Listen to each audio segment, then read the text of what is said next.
Hello दोस्तों, मैं श्रवण Singh Chauhan science academy की इस न्यू ऑनलाइन सेशन में आप सबका स्वागत करता हूं। हम वृत्त की परिधि और क्षेत्रफल से जुड़े हुए प्रश्नों को आज हम हल करेंगे। मैं उम्मीद करता हूं कि मेरा पिछला वीडियो आपने देख लिया होगा और कंसेप्ट से जुड़े हुए फॉर्मूलाज को आपने रिवाइज कर लिया होगा। चलिए आज हम क्वेश्चन नंबर 4 से स्टार्ट करने वाले हैं। क्वेश्चन नंबर 4 में लिखा हुआ है कि 100 चक्कर पूरा करने में एक स्कूटर का पहिया 88 मीटर की दूरी तय करता है, तो वह उस पहिए की त्रिज्या क्या है, ज्ञात करके बताइए। यदि मैं एक पहिए की बात करूं तो ये एक पहिया, स्कूटर का पहिया वृत्ताकार रूप में होता है। जब वृत्ताकार रूप में है तो ये पहिया 100 चक्कर पूरा कर रहा है। 100 चक्कर पूरा करने का मतलब है, यदि मैं एक पहिए के एक भाग में एक बिंदु दे दूं तो ये बिंदु 100 बार जमीन को टच करते हुए वापस अपनी वास्तविक स्थिति पर जाएगा। तो इस तरीके से एक चक्कर जब तय करेगा तो यह इस तरीके से आएगा और जमीन को टच करते हुए वापस अपनी मूल स्थिति में आएगा। ये एक पूरा चक्कर होगा। यदि मैं एक चक्कर की बात करूं तो एक चक्कर को हम क्या कहते हैं? जब वृत्ताकार पथ पर हम एक चक्कर तय करते हैं तो उसे हम क्या कहते हैं? परिधि कहते हैं। परिधि कहा जाता है सर्किमफ्रेंस ऑफ सर्कल। यदि हम एक चक्कर 1 राउंड क्लियर करें तो हमारे पास क्या आएगा? सर्किमफ्रेंस आता है। तो मैं क्या करूंगा, मुझे त्रिज्या ज्ञात करनी है, इसलिए मैं सबसे पहले इस वृत्ताकार पहिए की परिधि ज्ञात करके बताऊंगा, क्योंकि परिधि का हमको सूत्र पता है 2πr। फिर मैं अगर परिधि ज्ञात कर लूंगा तो त्रिज्या का मान आसानी से ज्ञात कर सकता हूं। देखिए कैसे ज्ञात करते हैं। एक एक नियम के हिसाब से मैं हल करके बताऊंगा। एक एक नियम के थ्रू 100 चक्कर पूरा करने में तय दूरी बराबर 88 मीटर। अब मैं क्या करूंगा, एक चक्कर में तय दूरी ज्ञात करूंगा। तो 100 चक्कर में अगर 100 चक्कर पूरा करने में तय की गई दूरी 88 मीटर है, तो एक चक्कर पूरा करने में तय दूरी, एक एक नियम क्या कहता है? एक एक नियम कहता है कि चूंकि 100 चक्कर तय करने में 88 मीटर चला गया हो तो एक चक्कर पूरा करने में क्या किया जाता है? तो मैं क्या करूंगा, एक एक नियम के प्रयोग से 88/100 इंटू 1 कैसे लिखा मैंने? ये बटा ये इंटू 1, 88/100 इंटू 1, ये कहता है एक एक नियम को। यदि मैं इसको हल करना चाहूँ तो मेरे पास 88/100 मीटर आएगा। और इसी को हम क्या कहेंगे? इसी को हम क्या कहेंगे? पहिए की परिधि। परिधि अर्थात पहिया एक चक्कर में कितनी दूरी तय कर रहा है, तो उसे में हम पहिए की परिधि कह रहे हैं। और पहिया कैसा है? वर्ताकार पहिया। तो इसका परिधि का मान क्या है? 88/100 मीटर। अब हम क्या करेंगे, अब परिधि का सूत्र लिखा जाएगा और बराबर में परिधि के सूत्र के प्रयोग से हम यहाँ पर लिख सकते हैं परिधि 2πr बराबर 88/100। अब हम क्या कर सकते हैं, देखिए अब पाई का मान रखिए 2, पाई का मान 22/7, त्रिज्या की जगह त्रिज्या बराबर 88/100। अब पक्षांतरण करेंगे, जो भाग में है वो गुणे में जाएगा, अर्थात 7 गुणे में 2 और 22 है वो आएगा भाग में, और 100 ऑलरेडी बटा में। अब हम क्या करेंगे, कैंसिल करेंगे। आप कैंसिल करेंगे, 2 और 22 का गुणा कर लीजिए अगर करना हो तो। ये इनका गुणा होता है 44/100। अब हम क्या करेंगे, 44 का भाग देंगे, 88 में भाग देंगे, कितनी बार जाएगा? 2 बार। और इस 2 और 7 का मैं गुणा कर लूँ तो मेरे पास त्रिज्या बराबर आएगा 14/100 मीटर। यदि मैं इसको सेंटीमीटर में चेंज करना चाहूँ तो 14/100 इसको मैं किससे गुणा कर दूंगा? 100 से। यदि मैं 100 से गुणा कर दूँ तो ये मीटर का सेंटीमीटर में चेंज हो जाता है, क्योंकि 1 मीटर बराबर क्या होता है? 100 सेंटीमीटर होता है। अब अगर मैं मीटर में भी लिखना चाहूँ तो 100 का भाग अगर इसमें दे दूँ तो 0.14 मीटर लिख सकता हूँ। और यदि सेंटीमीटर में चेंज करना है तो 100 से गुणा करके मैं लिखूँगा 14 सेंटीमीटर। तो इस तरीके से एक पहिया जिसकी त्रिज्या 14 सेंटीमीटर होगी वो 100 चक्कर पूरा करने में 88 मीटर की दूरी तय कर लेगा। तो मैं उम्मीद करता हूँ कि ये क्वेश्चन आपको अच्छी तरीके से समझ में आ गया होगा। अगले प्रश्न की ओर बढ़ते हैं। प्रश्न नंबर 6।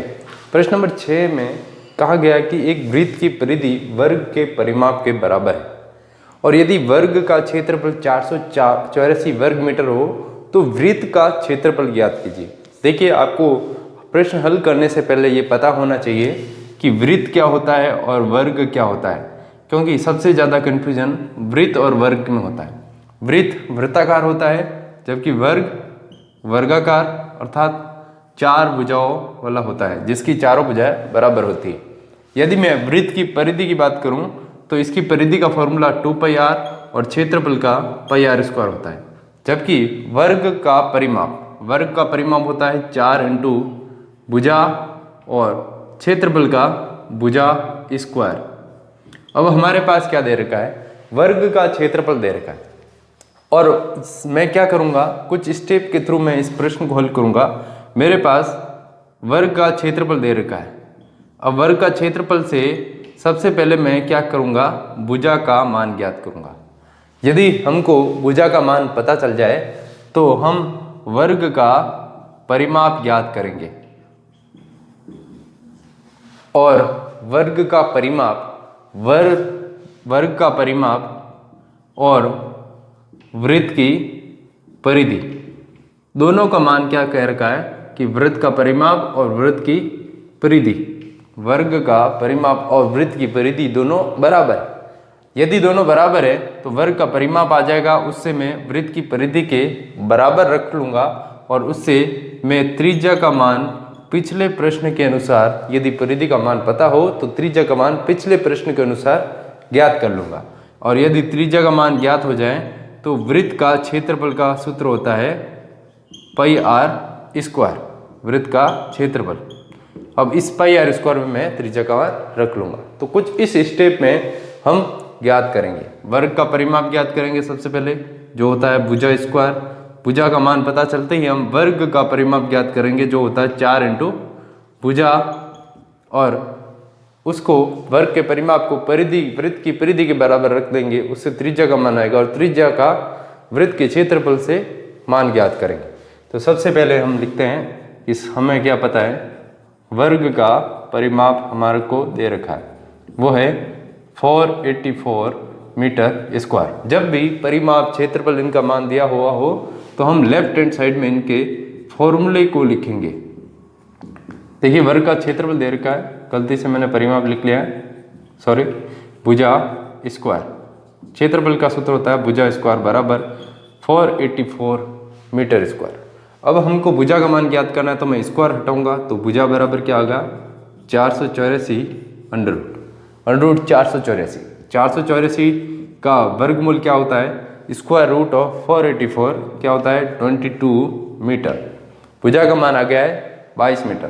तो हमने पहली स्टेप क्लियर कर ली है, वर्ग का क्षेत्रफल से भुजा का मान ज्ञात कर चुके हैं। अब हम वर्ग का परिमाप ज्ञात करेंगे। वर्ग का परिमाप, क्योंकि भुजा आ चुकी है तो वर्ग का परिमाप का सूत्र क्या होता है, 4 इंटू भुजा स्क्वायर। अब देखिए, 4 इंटू भुजा स्क्वायर, भुजा का मान यहाँ ज्ञात हो चुका है तो भुजा का मान रखूँ 22। अब इसमें गुणा कर लूँ तो मेरे पास क्या आएगा, 88 मीटर। तो वर्ग का परिमाप आ गया है 88 मीटर। अब प्रश्नानुसार चलेंगे। प्रश्नानुसार तीसरी स्टेप में आ रहा हूँ मैं। प्रश्नानुसार कह रखा है कि वृत्त की परिधि किसके बराबर है, वर्ग के परिमाप के, वर्ग का परिमाप के। अब हमारे पास वृत्त की परिधि का मान तो दे नहीं रखा है, लेकिन वृत्त की परिधि के स्थान पर हमें इसका सूत्र दे रखा है 2πr, जबकि वर्ग का परिमाप, इसका वर्ग का परिमाप भी सूत्र हमको पता चल गया 4 इंटू भुजा, लेकिन वर्ग के परिमाप का मान भी हमें पता चल चुका है, कितना है, 88 मीटर। अब हम क्या करेंगे, तीसरी स्टेप पे पहुंच चुके हैं। वर्ग का क्षेत्रफल से भुजा ज्ञात हो चुकी है, वर्ग का परिमाप ज्ञात कर चुके हैं। अब हम त्रिज्या का मान ज्ञात करने के लिए वृत्त की परिधि और वर्ग के परिमाप को बराबर लिख रहे हैं। अब हम यहाँ मान रखते हैं 2 × 22/7, त्रिज्या की जगह r बराबर 88 मीटर। देखिए अब जो भाग में है उसको गुणा में ले जाइए, r बराबर 88, 7 जाएगा ऊपर और 2 और 22, 2 और 22 का हम सीधा गुणा कर सकते हैं। 2 और 22 का गुणा कितना होता है? 44 होता है। तो हम डायरेक्ट गुणा करके लिख सकते हैं। तो 88 × 7, 2 × 22 का गुणा 44, 44 का भाग दे दीजिए। 88 में कितनी बार जाएगा? 2 बार। तो 2 × 2 का भाग 44 का भाग देंगे 88 में 2 बार जाएगा। 2 × 7 कितना होता है? 44 मीटर। तो हम इस स्टेप में पहुंच चुके हैं कि त्रिज्या का मान हमें ज्ञात हो चुका है। अब हम लास्ट स्टेप में बढ़ते हैं और हमें पता करना है वृत्त का क्षेत्रफल। तो वृत्त का क्षेत्रफल फाइनल स्टेज पे पहुंचे हैं πr²। इसमें मान रखेंगे पाई का मान 22/7 और r² मतलब 14 का स्क्वायर अर्थात 14 का स्क्वायर। स्क्वायर जब है इसका अर्थ क्या है कि 14 2 बार है, 14 × 14। 7 का भाग दीजिए 22 × 14, 7 का भाग 14 में दीजिए, कितना आता है? ध्यान से देखिए, 7 का भाग 14 में देंगे कितना आएगा? 2। अब इनका गुणा कर लीजिए आप तो अपने पास आएगा 616 मीटर स्क्वायर। तो इस तरीके से हमारे पास वृत्त का क्षेत्रफल आ रहा है 616 मीटर स्क्वायर। उम्मीद है आपको क्वेश्चन समझ में आ गया होगा। मैंने जो स्टेप लिखी है उसके अनुसार आप सवाल को देख सकते हैं। प्रश्न नंबर 7 की ओर बढ़ते हैं। प्रश्न नंबर 7 में क्या रखा है कि एक वृत्ताकार खेत है और उस खेत के चारों ओर हमें बाड़ लगाने के लिए हमें 24 रुपये प्रति मीटर के हिसाब से 5280 रुपये की आवश्यकता है। जब बाड़ लग गई है तो उसके बाद हमें खेत की जुताई करनी है और खेत की जुताई करने के लिए भी हमें 0.50 रुपये के हिसाब से प्रति वर्ग मीटर के हिसाब से हमें खेत की जुताई करनी है। तो खेत को जोतने के लिए हम क्या करेंगे? अंदर आएंगे और उसके पूरी एरिया को कवर करेंगे और उसका कुल व्यय ज्ञात करेंगे। अब हमें वृत्ताकार खेत दे रखा है तो हमें परिधि और क्षेत्रफल से जुड़े हुए कंसेप्ट को ध्यान में रखना चाहिए कि जब भी वृत्ताकार आकृति के बारे में बात की जाएगी तो या तो वृत्त की परिधि ज्ञात करेंगे या फिर वर्ग का क्षेत्रफल। अब हमें इस प्रश्न में क्या ज्ञात करना है? तो इनके मात्रक हमें बताएंगे कि हमें वृत्त की परिधि ज्ञात करनी है या वृत्त का क्षेत्रफल। अब देखिए जब हम 24 प्रति मीटर की दर से बाड़ लगा रहे हैं तो हम जानते हैं कि बाड़ कहाँ लगाएंगे? इस वृत्ताकार खेत के चारों ओर हम बाड़ का प्रयोग करेंगे। यदि हम इसके मात्रक का बात करें तो प्रति मीटर लिखा है और मीटर हमेशा परिधि के लिए मात्रक का प्रयोग किया जाता है। जबकि जब हम खेत की जुताई कर रहे हैं तो देखिए क्या लिखा है? प्रति वर्ग मीटर अर्थात मीटर स्क्वायर में। तब क्षेत्रफल में जब भी मात्रक का प्रयोग करते हैं तो वर्ग मीटर का प्रयोग किया जाता है। अब हम पहुंच चुके हैं कि हमें सबसे पहले तो क्या ज्ञात करना है कि हमें खर्च निकालना है। तो सबसे पहले हम क्या करेंगे? वृत्त की परिधि ज्ञात करके बताएंगे। यदि हमें वृत्त की परिधि पता चल जाएगी तो हम वृत्त की परिधि से दूसरा काम करेंगे, त्रिज्या का मान ज्ञात करेंगे। त्रिज्या का मान ज्ञात होने के साथ में ही हम क्षेत्रफल ज्ञात करेंगे। किसके क्षेत्रफल की बात कर रहे हैं? वृत्त के क्षेत्रफल की। वृत्त का क्षेत्रफल ज्ञात हो जाए तो उसके बाद हम खेत की जुताई करने का व्यय ज्ञात करने के लिए 0.50 रुपये से क्षेत्रफल जो भी आएगा उसका गुणा 0.50 रुपये से कर लेंगे। तो सबसे पहला हमारा काम है कि परिधि कैसे ज्ञात होगी। तो देखिए परिधि के लिए हमारे पास क्या दे रखा? 24 रुपये प्रति मीटर की दर से बाड़ लगाने का व्यय है 5280 रुपये। तो यदि हम 1 मीटर स्थान पर 1 मीटर स्थान पर बाड़ या स्थान की जगह आप भाग कर सकते हैं। 1 मीटर भाग पर बाड़ लगाने का व्यय बराबर 24 रुपये। हम 24 रुपये से देख सकते हैं कि 1 मीटर भाग पर अगर हमें बाड़ लगानी है तो 24 रुपये की आवश्यकता है। और हमें टोटल व्यय कितना दे रखा है, टोटल 5280 रुपये होता है। तो यदि हमें पूरा इसको एक एक नियम से अगर मैं लिखूँ तो मैं लिखूँगा 24 रुपये के व्यय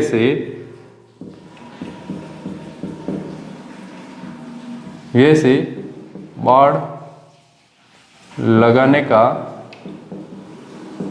भाग बराबर 1 मीटर, और हमारे पास 5280 रुपये लिखा हुआ है, तो 5280 रुपये की व्यय से बाड़ लगाने का व्यय, अर्थात ये पूरी लाइन एज इट इज आएगी। अब मैं एक एक नियम से लिखूंगा तो 1/24 इंटू 5280, अर्थात 24 का भाग 5280 में देना है। तो यदि मैं भाग दूं तो मेरे पास आएगा 220 मीटर। तो हमारे पास वर्ताकार खेत के चारों ओर के जो बाड़ लगाने की पहली भाग की बात करूं तो 220 मीटर होगा, अर्थात वृत्त की परिधि हमारे पास कितना ही है, 220 मीटर। तो पहला काम हो चुका है, वृत्त की परिधि ज्ञात हो चुकी है। अब हम त्रिज्या का मान ज्ञात करने के लिए वृत्त की परिधि का फॉर्मूला 2πr बराबर 220 लिखूंगा, या मान रखेंगे 2 × 22/7 इंटू आर बराबर 220। आर बराबर क्या होगा, जो भाग में उसको गुणे में ले जाइए, 7 ऊपर 2 और 22 नीचे। अब हम इसको कैंसिल करेंगे, देखिए 22 और 2 से कैंसिल करिए, 22 का भाग देंगे तो आएगा 10 और 2 का भाग 10 में दे दूंगा तो 5, अर्थात 5 × 7 कितना होता है, 35 मीटर। हमारे पास त्रिज्या कितनी आई है, 35 मीटर। उम्मीद है आपको समझ में आ गया होगा कि वृत्त की परिधि से त्रिज्या किस प्रकार ज्ञात की जाती है। अब तीसरे काम पे जाएंगे, क्षेत्रफल ज्ञात करना। तो क्षेत्रफल ज्ञात करने के लिए वृत्त का क्षेत्रफल का सूत्र हमारे पास होता है, वृत्त का क्षेत्रफल अर्थात πr², मान रखेंगे 22/7 r² अर्थात 35 का स्क्वायर। 35 का स्क्वायर मतलब 35 × 35, भाग देंगे 7 का भाग हम 35 में दे सकते हैं, 7 का भाग 35 में देंगे, कितनी बार जाएगा, वेरी गुड, 5 बार जाएगा। यदि मैं क्षेत्रफल की बात करूं तो हमारे पास 7 का भाग दूंगा, 7 × 35, बचे हुए को गुणा करेंगे, आएगा उत्तर क्या, 3850 मीटर स्क्वायर। तो ये हमारे पास कितना आ गया है, 3850 मीटर स्क्वायर हमारे पास कुल क्षेत्रफल आ गया है, कुल क्षेत्रफल। अब हम जुताई करने का खर्च ज्ञात करेंगे, जुताई करने का व्यय। तो कुल व्यय ज्ञात करने के लिए हमको क्या करना है, चौथे काम पे आएंगे। चौथा क्या काम है हमारे पास, व्यय के लिए 0.50 से गुणा कर लीजिए, जितना भी क्षेत्रफल आया उसको 3850, 0.50 का गुणा किससे करना है, 3850 से। तो हमारे पास कितना आएगा, 1925 रुपये। तो ये इन स्टेप के थ्रू हमने इस प्रश्न को बड़ी आसानी से हल कर दिया है। देखिए प्रश्न को पढ़िए, अच्छी तरीके से समझें तो हम हर प्रश्न को अच्छी तरीके से पढ़कर आसानी से हल कर सकते हैं। चलिए अगले प्रश्न की ओर बढ़ते हैं।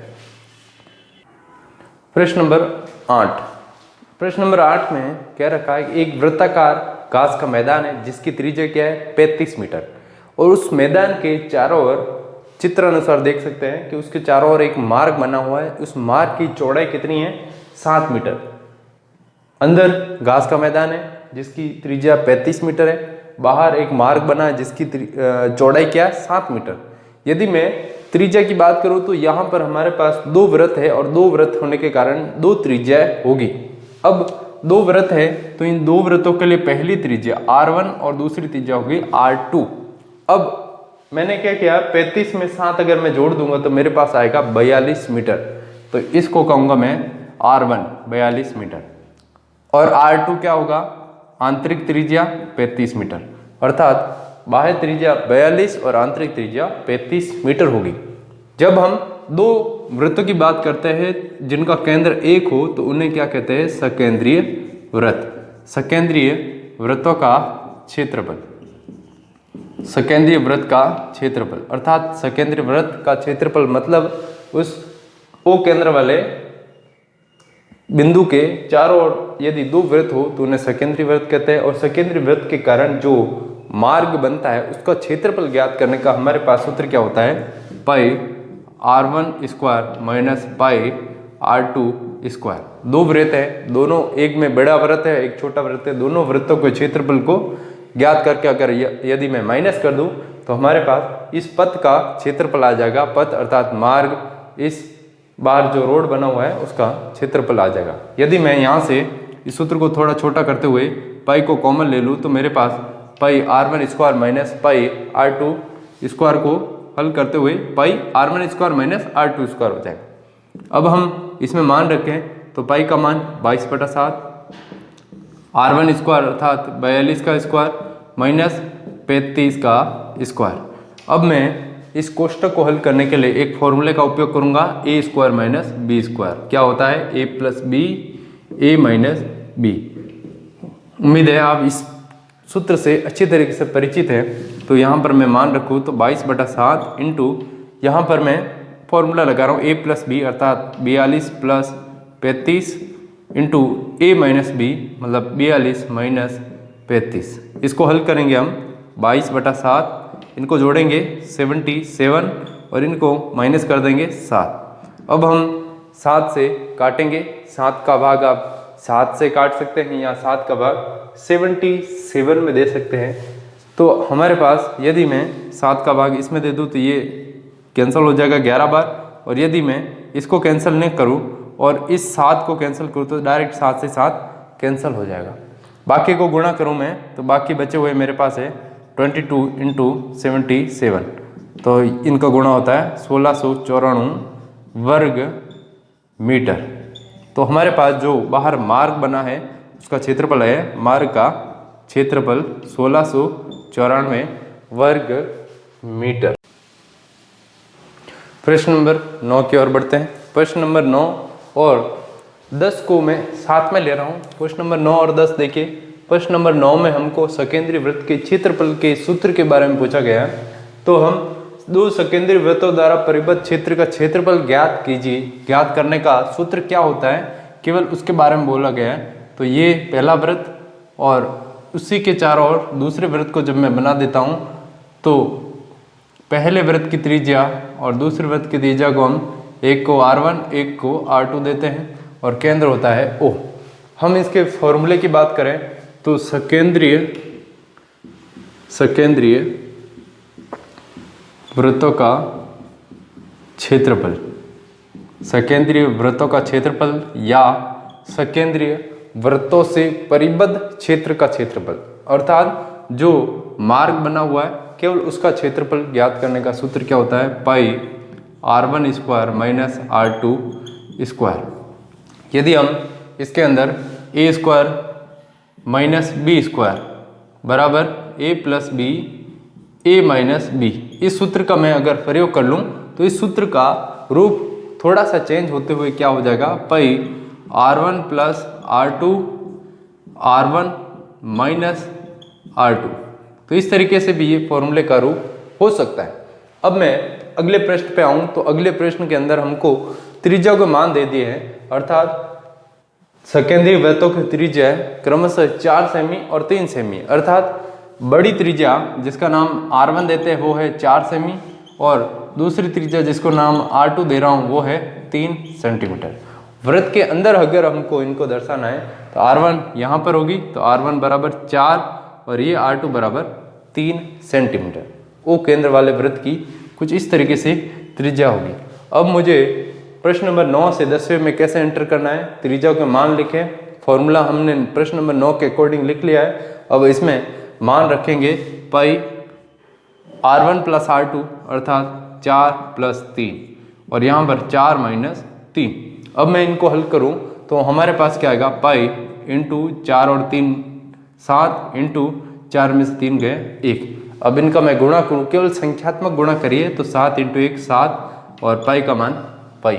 यदि आप पाई का मान रखना चाहते हैं तो यहाँ पर पाई का मान आप 22/7 रख सकते हैं। 7 से 7 कैंसिल होगा तो हमारे पास क्या आएगा 22 और सेंटीमीटर और क्षेत्रफल है इसलिए स्क्वायर। तो मैं उम्मीद करता हूँ कि आज के जो प्रश्न हैं वो आपके लिए बड़े इजी साबित हुए होंगे और आपके लिए रिवाइज करने के लिए और स्वाध्याय के लिए बड़े उपयोगी साबित होंगे। चलिए, थैंक यू, धन्यवाद, जय हिंद।